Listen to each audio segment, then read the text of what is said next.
Coming up on Network Africa, 55 coronavirus cases found among students and members of staff at a senior high school in Ghana. War crimes trial of Timbuktu's jihadist police chief begins at the International Criminal Court.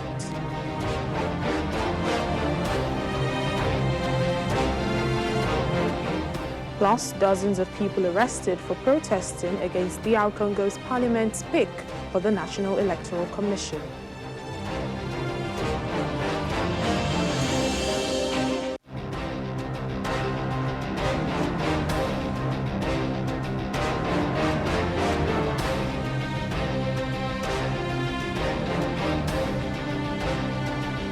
Hello and welcome to the program. I'm Layo Adegoke.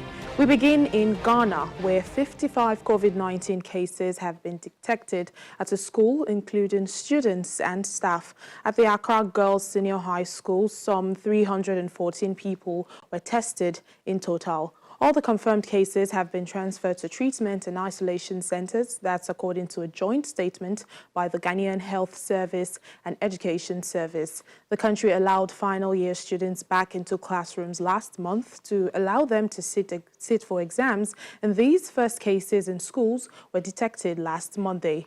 President Nana Akufo-Addo last week also went into quarantine for 14 days as a precaution when a member of his close circle tested positive for coronavirus. We have Maxwell Agbagba, Joy News TV correspondent, joining us now for more on this story. Hello, Maxwell. Thank you for speaking to us. Well, 55 students and staff, it's quite a lot. What has been the reaction, especially from parents of these children? Well, some of them have been massing up in front of the school today when we visited. They are quite worried that the number has increased, that the authorities of the school have been trying to allay their fears and assuring them that their children are actually safer rather in their schools. So the concerns that they have raised primarily is because, when the issue first broke out, that was sometime last week when 6 students tested positive for coronavirus. Quite a number of them masked up in front of the school. We understand that this time around they've been given some kind of assurance, and the number 55 is actually coming out of contact tracing that was done. It was not just the students, but also members of staff of the school who all tested positive for the virus. The woman who I spoke to was quite concerned, and she was actually demanding that the school tests all students. Those who are negative should be sent home. But it's interesting to note that the parents are actually divided on what should be the next line of action. Also, section believes that the children are actually safer in the schools because their health authorities they will take care of them. And some of the parents also believe that their children are safer at home. So there was a parent who is actually suggesting that all the students in the school should be tested. Those who are negative should be all right. To go back to their parents. Maxwell Agbagba, seems like we have some difficulties with the audio, but thank you so much for joining us. Maxwell Agbagba is a Joy News TV correspondent in Accra, Ghana. Well, away from West Africa, Kenya's largest maternity hospital in Nairobi is reporting 41 staff members, including health workers, are positive for coronavirus. Well, according to the acting health director general, the cases at Pumwani Hospital were discovered after 290 staff members were tested. He has also added that all those who tested positive are receiving home-based care and none of them require hospitalization. Another 100 staff are expected to be tested for the virus. Now, Kenya has reported more than 10,000 cases of COVID-19, with 197 deaths since it confirmed its first case in the middle of March.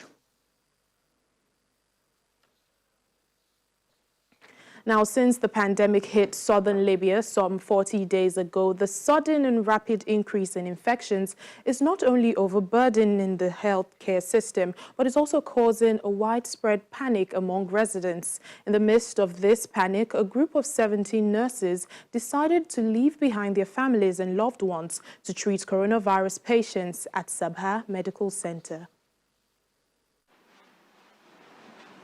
A head nurse at a hospital treating COVID-19 patients in southern Libya, Fatima Amtir has not seen her family in over a month, spending her days and nights on the coronavirus frontline since the pandemic hit them 40 days ago. Along with 16 other colleagues, Amtir has been a permanent resident of Sabha Medical Center, the largest healthcare facility in southern Libya. God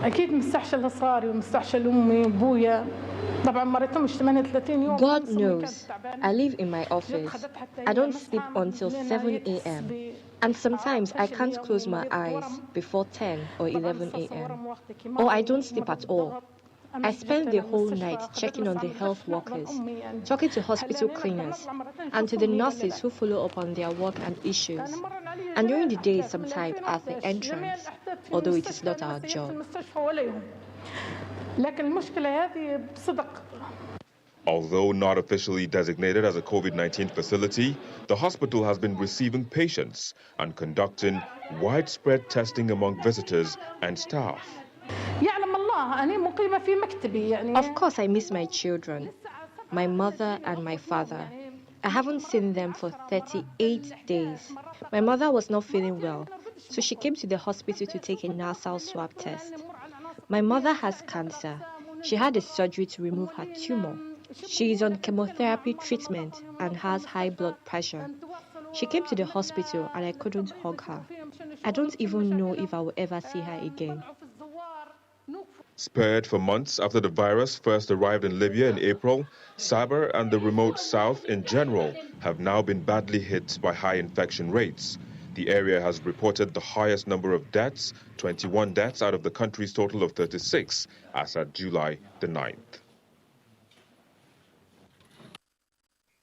To politics now, Cote d'Ivoire's Vice President Daniel Kablan-Duncan has stepped down.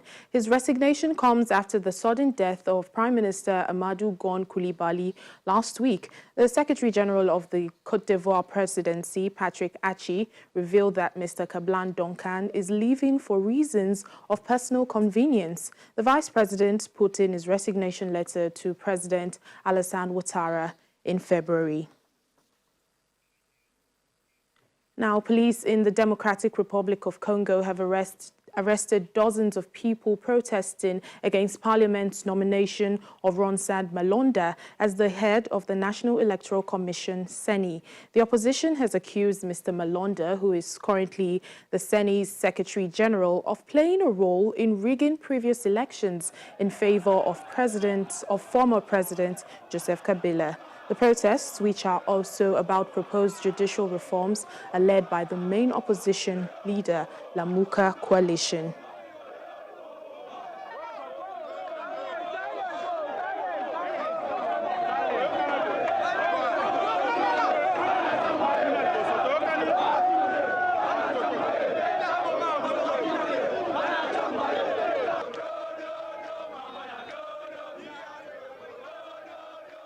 Well, Biobie Malenga is a journalist in the Democratic Republic of Congo. He joins us now from Goma City. Thank you so much, Biobie, for speaking to us on the program.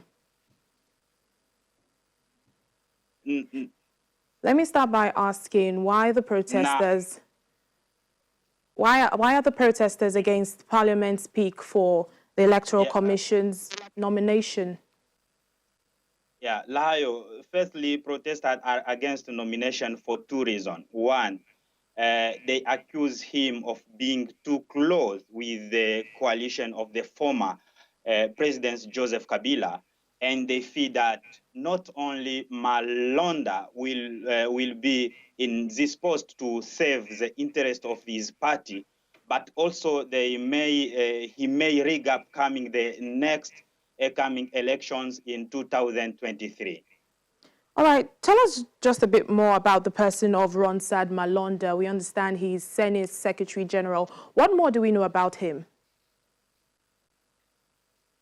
Rosa Malanda is not a new face in the DRC's election landscape. And I can say that he was the part of the core team that organized the last presidential elections as executive secretary. And if he is invested by the President Felix Tshisekedi, he should lead the electoral center for 5 years.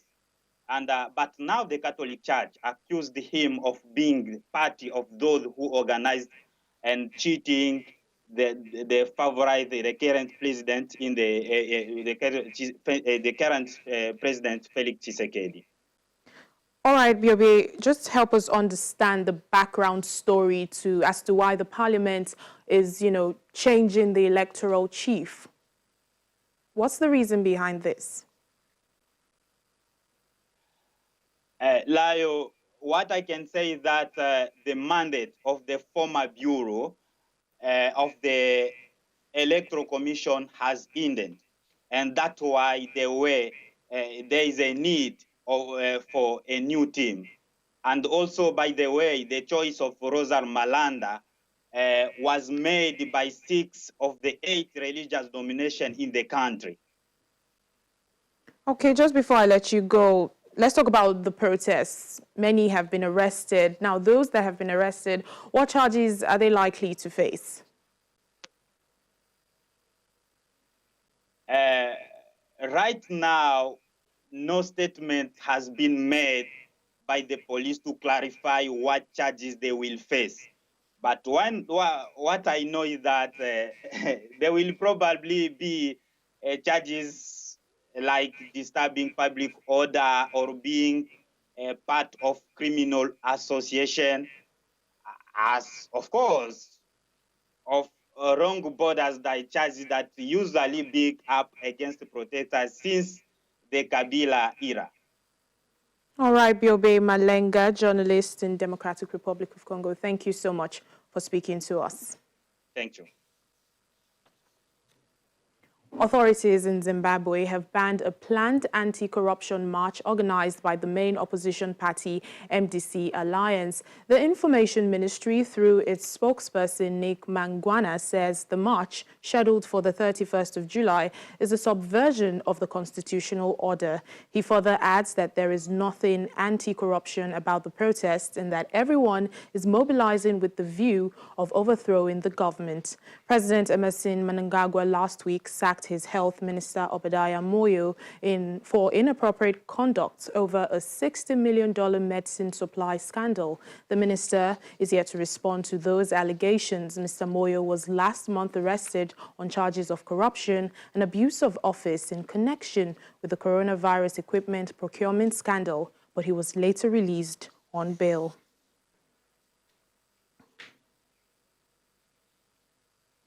Well, we move to Sudan now, which has declared a state of emergency in the western region of Darfur. The move comes after an escalation of hostilities between demonstrators and security forces after weeks of protests. In the meantime, the African Union, United Nations mission in Darfur, says it has sent a team to the town of Kutum following the reports of arson on a police station and cars. On Sunday, security forces fired live rounds to disperse another protest that reportedly killed 5 people. There have been peaceful demonstrations and sit-ins in many parts of the Sudanese region, calling for the dismissal of corrupt officials and the withdrawal of armed militias from towns and villages. The Sudanese Prime Minister Abdallah Hamdok on Sunday, however, has pledged to address the insecurity in the region. We'll have more on Network Africa still ahead on the program. Mathematical equations may not be synonymous with fashion, but we'll see how it changes a Senegalese designer's brand. Please stay with us.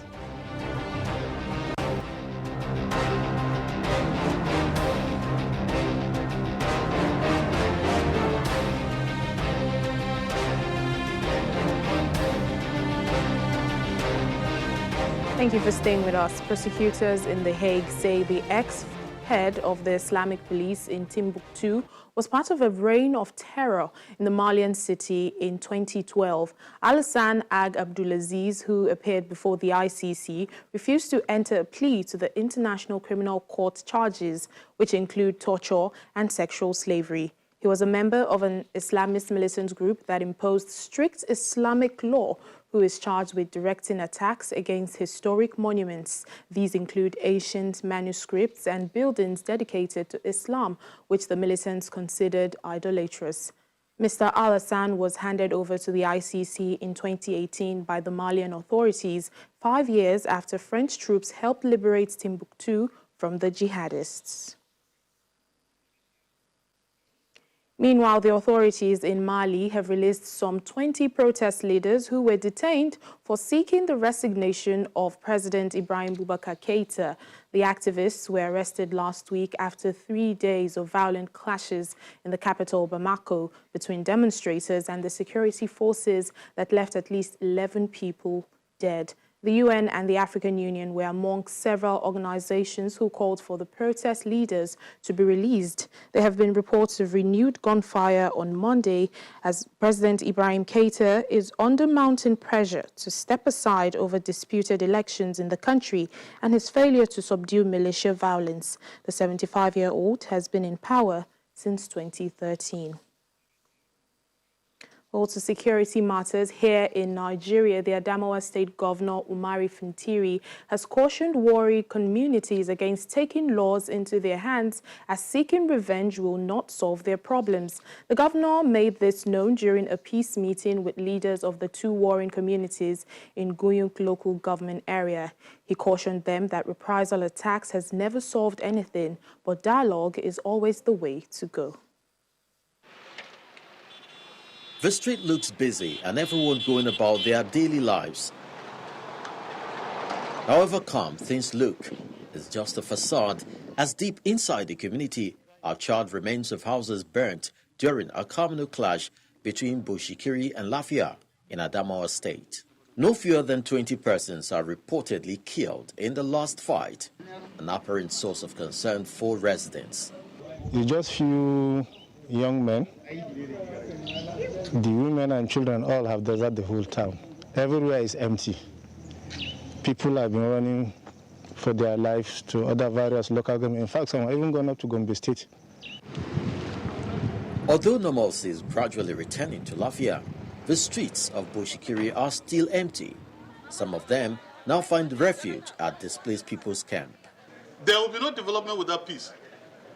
And then, of course, without justice, there will be no peace. So first of all, we want government and any other law enforcement agent who comes to help us solve this matter out to show justice. Whatever the cause of the face-off, it has not always been the case. We have come a long way with each other. A peace-loving community. The Waja and the Lunguda people, they are peace-loving people. They have been together for decades. They have long-term history, understand? So we don't really know what is causing this problem. Governor Umar Fintiri is here at the community for an on-the-spot assessment and to broker peace.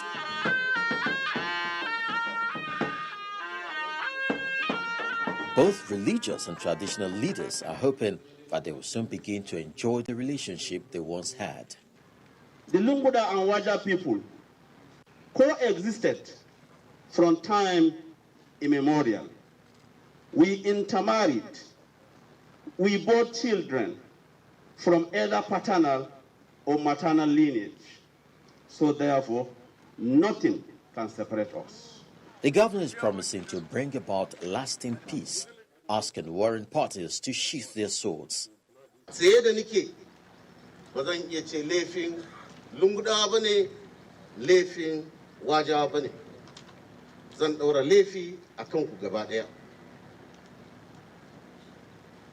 Amma in an samu zaman lafiya, wannan kuma za mu yaba muku cewa da Lungudawa da Wajawa sun kawo zaman lafiya. Beyond talks and promises, residents of both communities are hopeful that this meeting will translate into the return of peace to enable displaced people go back to their homes and farms. A Senegalese designer is using mathematics and fashion to make creative designs. She's done the math. Dara Bousso was a mathematician, now turned fashion designer, and she's using numbers and equations to create intricate and bold designs for her growing brand. Take a look. Mathematical equations may not seem to go hand in hand with fashion. Senegalese designer Dara Bousso believes otherwise, and she's done the maths. Trying to ask myself, why did the kids... The multidisciplinary artist and former Wall Street trader can usually be found going through mathematical equations and algorithms that will go into the designs of her textiles. At her studio in Silicon Valley, San Francisco, Dara uses plot lines and curves into shapes that are then hand-painted based on a color scheme that Dara decides on. So that flower that we saw earlier can turn into this, to that, just by changing the variables. In this case, is theta going from 0 to 12 pi. Dara has dreamt of being a fashion designer since she was a little girl. Her dream unexpectedly became a reality when she joined a mathematics program at Stanford. She was inspired to use maths and graphing equations to capture her creative process, finally marrying her two passions, mathematics and fashion design. In all my free time, I would be drawing these parabolas and these lines and all these things we're learning and trying to ask myself, why should the kids care? And in the process of doing so, patterns would come up. So I'm graphing, doodling, and this is kind of what I would do in my free time when I'm in the train, when I'm sitting waiting at the restaurant. I'm just drawing, doodling, doing all these lines. And then when it would finish, I'd be like, wow, this is amazing. But then I can't create it again because it was all by hand on a piece of paper. And I have like hundreds of pages of papers like this. And I was like, what if I could save these somewhere? And what if I could have come back to the doodle and adjust it? What if I don't like the doodle and I want to change it? Despite her lack of experience in the fashion industry, Dara forged ahead and launched a fashion line in 2015. In September 2019, she won the coveted Designer in Residence at the San Francisco Fashion Incubator. But she's still very much hands-on creatively and technically. Dara claims she's ahead of the curve, currently being disrupted by technological innovation. Each shape can be represented by a mathematical equation. And now when you put all these equations together, you can create lots of shapes, which is nothing new. I think the part that makes this different is that when you can actually code it all and generate it with an algorithm, meaning that a process telling the computer, graph this line, graph this equation, find where they intersect, make it blue, do this, do that, do that. Now the computer is drawing for you, but you have to sell it. I'm not using machine learning and AI yet. Right now, I'm still writing all the algorithms myself. As an African American in an industry where black creatives and designers still face roadblocks, Dara says she wants to use her newfound recognition to celebrate the work of those who are yet to be recognized.